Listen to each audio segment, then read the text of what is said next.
네, 오늘장 랭킹5 들어가도록 하겠습니다. 오늘은 실적도 상당히 저희가 많이 이슈에 포함을 했는데요. 조금 전 현대차의 실적이 나왔습니다. 이 따끈따끈한 수치부터 확인을 좀 해보도록 하죠. 자, 매출액은 전년 대비 6.1% 오른 것으로 확인이 됐는데, 자, 관건은 영업이익이었겠죠. 자, 판매량 감소에도 영업이익은 상당히 선전했다라는 평가를 받고 있습니다. 전년 대비로 했을 때 21.9% 오름세를 기록을 했는데요. 그런데 시장 눈높이는 조금은 하회했습니다. 3% 초반대의 하락률을 기록하고 있었던 현대차였는데요. 조금 더 아래쪽으로 밀려난 모습이 실적 발표 이후에 나오고 있습니다. 컨퍼런스 콜은 지금 14분이니까 진행이 되고 있겠네요. 계속해서 핵심적인 내용이 나오는지, 가이던스에서 주목할 만한 코멘트가 있는지는 저희가 앞으로 진행되는 두 번째 이슈에서 조금 더 다뤄드리도록 하겠습니다. 자, 오늘은 아무래도 시장이 계속 떨어지다 보니까 이슈 더 많이 궁금해서 많은 분들 함께하고 계실 텐데요. DB금융투자 잠실지점 김병수 PB와 함께 이 시간 알차게 지금부터 꾸려보겠습니다. 어서 오십시오. 안녕하십니까. 안녕하세요. 시장의 고민이 깊어지는 타이밍이라서 PB님의 조언이 좀 간절합니다. 빠르게 진행해 보도록 하죠. 통상 저희가 두 식구간의 실적 나오면 그 실적 나온 기업을 첫 번째로 뽑는데 오늘은 지수가 이렇게 흔들리다 보니까 첫 번째로는 지수 보고 가도록 하겠습니다. 국내 증시가 휘청거립니다. 아시아 전반이 휘청거립니다. 이미 알고 있는 악재인데요. 외국인은 왜 이렇게 가파르게 빼는 거고 왜 이렇게 반전의 계기가 안 마련되는 건지 궁금합니다. 상황 진단부터 좀 PB님 들어볼게요. 간단하게 요약을 드리면 오늘 나온 레포트가 삼성증권사 레포트가 나오게 됐는데 코스피 목표 지수를 2,800에서 3,400 여기까지 받았다가 2,650에서 3,150으로 하향을 했습니다. 코스피 지수 자체를 목표 지수를 하향시켰다라는 것 자체가 네. 어떻게 보면 가장 큰 요인이다 말씀드릴 수가 있는데 어디까지 떨어질까라고 예측하는 것 자체가 지금은 무리일 정도로 패닉장이 접어들었다라고 말씀을 드릴 수가 있고 네. 간단하게 말씀을 드리면 4분기 실적이 컨센서스에 하회되는 예상들이 많이 나오게 될 것 같습니다. 컨센서스 자체가 굉장히 높이 잡혀 있기도 하지만 요거 외부에도 이제 외부 요인이 굉장히 많이 합세한 연초다라고 네. 요약을 드릴 수가 있을 것 같고 우크라이나와 러시아 쪽에서 분쟁이 발생하게 되면서 미국이 개입하게 되고 여기 유럽이 개입하게 되면서 국제 분쟁화가 되게 되면서 좀 외부 요인까지 해서 하방 압력을 굉장히 키우고 있다라고 말씀을 드릴 수가 있는데 이렇게 되니까 결국 환율까지 치솟게 되면서 다시 한번 매도세가 나오게 되고 그 매도세를 보고 다시 한번 패닉장이 되는 이제 악순환이 조금 보이고 있다. 1,200원이 거의 환율에서 꼭지점이라고 말씀을 드릴 네. 수가 있는데 거의 2주 가까이 1,190원대를 유지하고 있기 때문에 지금 1,198원대네요. 98원까지 올라간 거고 아마 1,200원대가 찍고 내려온 걸로 제가 기억을 하고 있었는데 네. 다시 한번 1,200원대를 위협하고 있기 때문에 환율 자체도 굉장히 큰 위협이다라고 말씀을 좀 드려보고 싶습니다. 그러면은 지금 아무래도 유가 관련해서 잡음이 있다 보니까 그 수입 비중이 높은 국내 증시에서 외국인이 일단 자금을 1차적으로 빼는 거다 이렇게 해석할 수 있는 건가요? 여기서 이제 어떻게 보면 한국 경제 자체가 네. 원유에 대한 유정도가 굉장히 큰 경제이기도 하고 이런 외부 요인 자체가 있을 경우에 외국인 같은 경우에는 한국 시장이 어떻게 보면 리스크가 좀 있는 시장이기 때문에 1차적으로 여기서 외인적인 매도가 좀 나올 수가 있다라고 말씀을 드려보고 싶습니다. 그러면 지금 당분간 우리가 섣부른 방향성 예측은 하긴 힘들긴 하지만 전반적으로 이렇게 큰 손, 기관과 외국인이 빼고 있는 또 내부적인 요인에 아직까지 우리가 LG 에너지 솔루션을 이야기할 수도 있을까요, PD님? 에너지 솔루션 같은 경우에는 지금 70조 정도의 시총 네. 가치로 상장을 하게 될 거고 어떻게 보면은 요거 더 오를 거다. 100조까지, 시총 100조까지는 무난하게 기대를 하고 있기 때문에 그렇다는 거는 이 날 상장한 날에도 매수세가 분명히 들어올 수 있다. 요거 1차적인 것도 있고 ETF가 굉장히 많습니다. 펀드도 네. 많지만 ETF도 굉장히 많은데 2차 전지 쪽에서 ETF들이 나오고 있는데 모회사는 편출하고 자회사는 편입하는 것으로 가닥을 잡았기 때문에 LG 화학 쪽을 아마 나가게 될 거고 LG 에너지 솔루션을 편입하게 된다. 약간 이런 식으로 타이거라든지 코덱스 쪽에서 네. 밝혔기 때문에 아마 이쪽에서도 이제 매입 자금과 아마 여기서 매도하게 나가는 자금이 아마 준비되어 있지 않을까라고 좀 말씀을 드려보고 그럼 싶습니다. LG 화학도 그렇긴 하지만 추가적으로 이게 지수를 추종하는 펀드다 보니까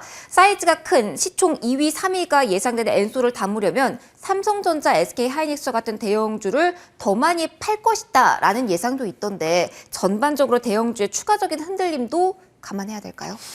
추가적으로 흔들 것이다, 추가적으로 흔들지 않을 것이다 자체로는 예상하기 좀 어렵고, LG에너지솔루션만 단순히 말씀을 드리면은 일단 업종 ETF 또는 업종 펀드에서 분명히 아마 이런 관심을 받을 거고, 그 이후에 이제 지수 추종, 코스피 200을 추종하는 뭐 국내외 많은 펀드들이 있기 때문에, 또 아시아 증시를 추종하는 펀드에서도 충분히 변화가 있을 거기 때문에 이런 편출과 편입에서 아마 조금 더 매도가 나올 수 있다라고 말씀을 드리고 싶습니다. 네, 지금 좀 고민이 되는 시점이긴 한데 바닥에서 사면 참 좋겠는데 지금은 너무 가파르게 매번 떨어지다 보니까 바닥에서의 신호를 확인하고 추가적인 진입이 필요한 시점입니까? 아니면 지금 서서히 조금 주식 비중을 리스크를 감안하고서라도 늘려도 되는 시점이라고 보십니까? 환율을 1차적으로 좀 보고 싶습니다. 네. 1,200원대가 되면은 다시 환율이 내려가게 되면서 증시가 살짝 오르는 모습을 보여주고 있기 때문에, 어떻게 보면 바닥에 거의 닿은 거는 뭐 말씀을 드릴 네. 수가 있지만 1,200원이 저쪽 고점이 아닐 수가 있기 때문에, 저 같은 경우에는 살짝 차라리 조금 더 이후에 증시를 찍은다고 보고 다시 오를 때 매수세를 들어가도 늦지 않지 않을까. 왜냐하면 하루 오늘만 있는 게 아니기 때문에 네. 나는 그렇게 생각하고 있습니다. 관망이 지금 시장에서는 최선일 수 있다라는 조언까지 주셨습니다. 자, 두 번째로 넘어가서 현대차 살펴보도록 하죠. 자, 실적, 굵직굵직한 실적들이 이번 주 쭉 발표가 됩니다. 미국도 그렇고 국내에서도 이 실적 시즌 본격화되는데요. 조금 전에 나온 현대차 지금부터 분석 들어가 보도록 하겠습니다. 일단 수치 자체는 상당히 좋습니다. 피피님 보시기에도 뭐 영업이익이 사실은 더 중요하잖아요. 그런데 뭐 컨센에는 조금 못 미쳤다고 하더라도 판매량은 줄었지만 이렇게 영업이익이 늘어났다라는 건 아무래도 뭐 기대감을 가질 요인인 것 같은데, 시장 반응은 좀 싸늘한 것 같습니다. 이게 시장 분위기 때문일 걸까요? 아니면 자동차 주가 아직 가기 이른 걸까요? 자동차 주가 가면 참 좋을 것 같은데, 네. 일단 현대차 영업이익이 7년 만에 7조 원을 돌파할 수 있다. 이 돌파 여부가 오늘 장과 어제 장에 좀 관심사였다라고 말씀을 드려보고 싶습니다. 방금 전에 말씀드렸다시피 컨센서스가 좀 높이 잡혀 있는 것일 수도 있고, 네. 또는 현대차가 기대만큼의 실적을 못 낸 걸 수도 있습니다. 지금 분석하는 가치가 너무 이르기 때문에 요거에 대해서는 제가 말씀드리기 좀 어렵지만, 넷플릭스를 생각해 보면 좋을 것 같습니다. 왜냐하면 실적이 굉장히 나쁘지 않았었는데 컨센서스 조금 하회했기 때문에 주가가 좀 많이 빠진 모습을 보였기 때문에, 현대차도 지금은 당장 이런 모습을 조금 보이지 않은 거 아닐까라고 말씀을 드려보고 싶습니다. 그러면은 너무 기대치가 높았던 걸로도 해석을 할 수가 있을 것 같은데, 그러면 지금 자리에서는 반전의 계기를 노릴 만한 뭐 키워드는 없는 상태일까요? 현대차 같은 경우에는 제네시스라는 이런 고부가 또는 SUV 쪽에 고부가 라인이 많이 네. 나와 있습니다. 제네시스 같은 경우에는 해외 판매가 40% 정도로 6대4의 비율 정도 나오고 있는데, 전년 대비 판매량이 2배 이상 늘었고, 현대차 같은 경우에는 유럽에서는 지금 벤츠와 BMW도 이겼다라는 네. 얘기가 나올 정도로 판매량 측면에서는 나쁘지 않은 거, 선방을 하고 있는 모습을 보이고 있습니다. 주가의 모습도 19만 원까지 내려온 모습을 보여주고 있기 때문에 네. 자리 자체는 나쁘지 않을 수가 있어서, 현대차 오늘이나 또 어제까지만 해도 분명히 외인 네. 수급에 문제가 있었고, 오늘 같은 경우에도 기대에 미치지 못한 건 맞기 때문에 조금 주가 하락이 있을 수가 있고, 조금만 더 좀 신중하게 지켜보고, 만약에 해외에서 판매량이 늘어날 수만 있다라는 좋은 모멘텀이 있다면 현대차도 긍정적인 시각으로 볼 수 있는 게 어떨까라고 말씀을 좀 드려보고 싶습니다. 7년 만에 7조 원을 돌파하는 서프라이즈가 있었으면 참 좋았을 텐데 눈높이가 좀 높은 경향이 있다. 다만 해외발 모멘텀을 기다려보고 추가적인 자동차의 움직임을 우리가 기다려보고 기대해보자라는 이야기까지 주셨습니다. 현대차가 조금 잘 갔으면 좋았을 텐데 기다림의 시간이 좀 아깝지 않았으면 좋겠네요. 두 번째 이슈까지 저희가 커버해봤고요. 세 번째로 넘어가서 실적 이야기 추가로 해보겠습니다. 유가 이슈도 있고요. 화학이요. 생각보다 실적이 너무 안 좋은 상황입니다. 일단 증권가에서도 추가적인 하락에 불가피하다라는 분석들을 내놓고 있어서요. 화학주 전반적으로 어떻게 지금 바라보고 계신지 궁금합니다. 화학주라고 하면은 그냥 석유화학 업종이라고 네. 이해하면 편할 것 같습니다.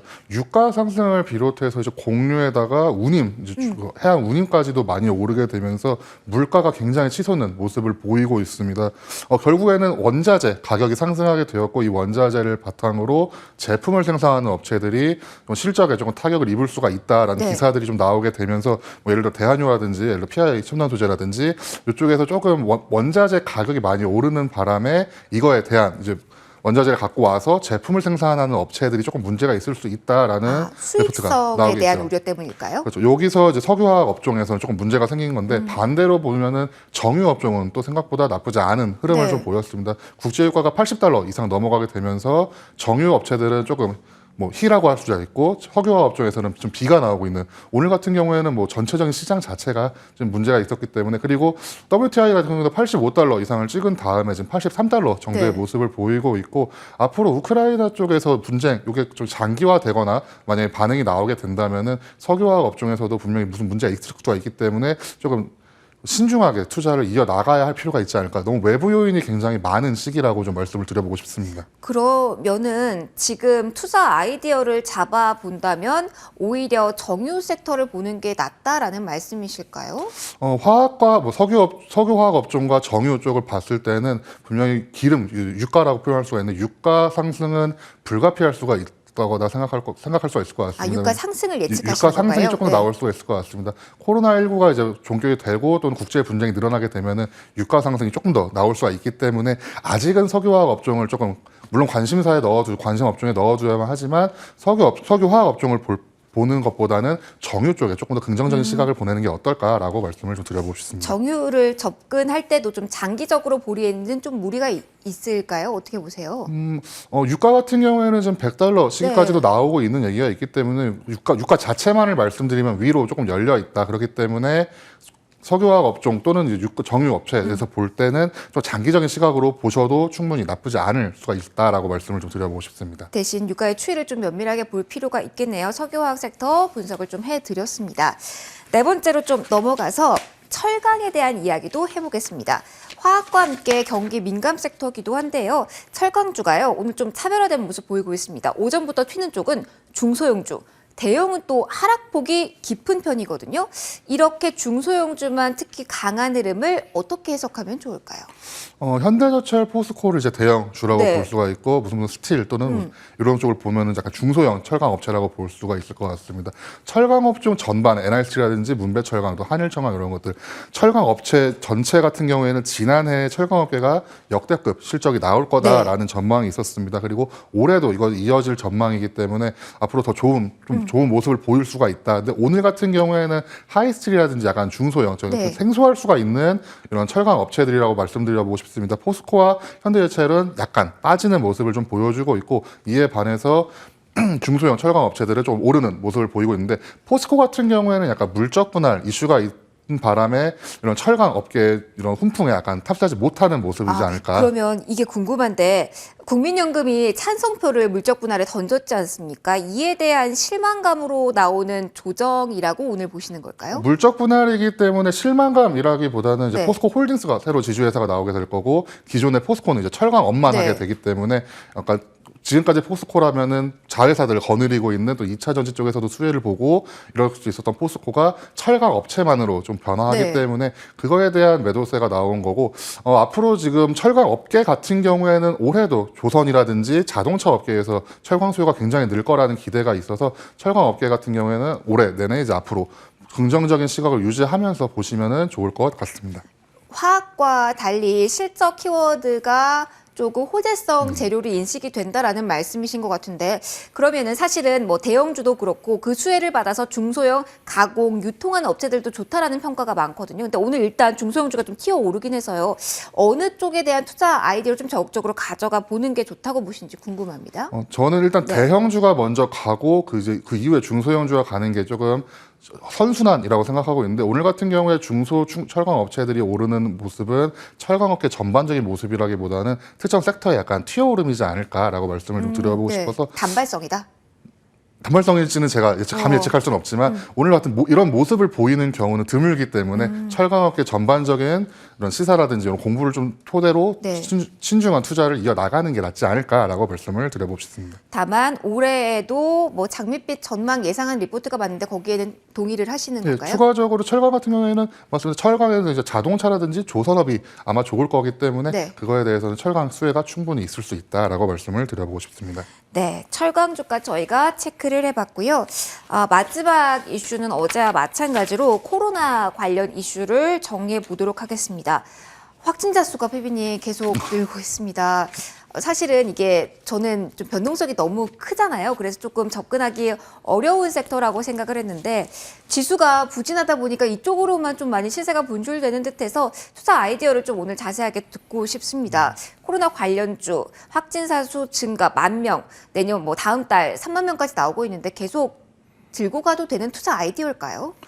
코로나 같은 경우에는 저는 물론 말씀을 드리는 게 코로나 때문에 물론 덕분에 많이 각광받는 업종도 있는 거 보면 코로나에 묻혀버린 업종이 있다고 말씀드렸었습니다. 진단키트주가 제 나름대로 그렇게 생각하는 업종 중에 하나였는데 코로나 관련주로는 이제 음압병실도 있고 진단키트도 있고 그리고 치료제, 이번에는 경구용 치료제가 좀 많은 관심을 받고 있습니다. 특히 진단키트 같은 경우에는 휴마시스는 오늘 셀트리온이랑 긍정적인 기사가 나오게 됐고 마찬가지로 SE바이오센서도 일본 쪽으로 이제 공급 계약이 나오게 되면서 진단키트 쪽에 좀 주가가 많이 오르는 모습을 보여주고 있는데 결국에는 코로나가 잊을만 하면 한 번씩 이제 조금씩 이제 진단 또는 이제 발병 수가 많아지고 있기 때문에 음압병실 쪽에서 한번 오를 수가 있고 또 진단키트 쪽에서도 한번 오를 수가 있고 마찬가지로 경구용 치료제 쪽에서도 또는 백신 이제 임상이 들어가고 있기 때문에 백신 쪽에서도 충분히 수혜가 나올 수가 있는 업종이어서 코로나19는 이제는 테마성으로 보기에는 너무 경과가 된 것 같고 이제는 진짜로 실적이라든지 정말로 임상 성공할 수가 있는 여부를 좀 살펴보는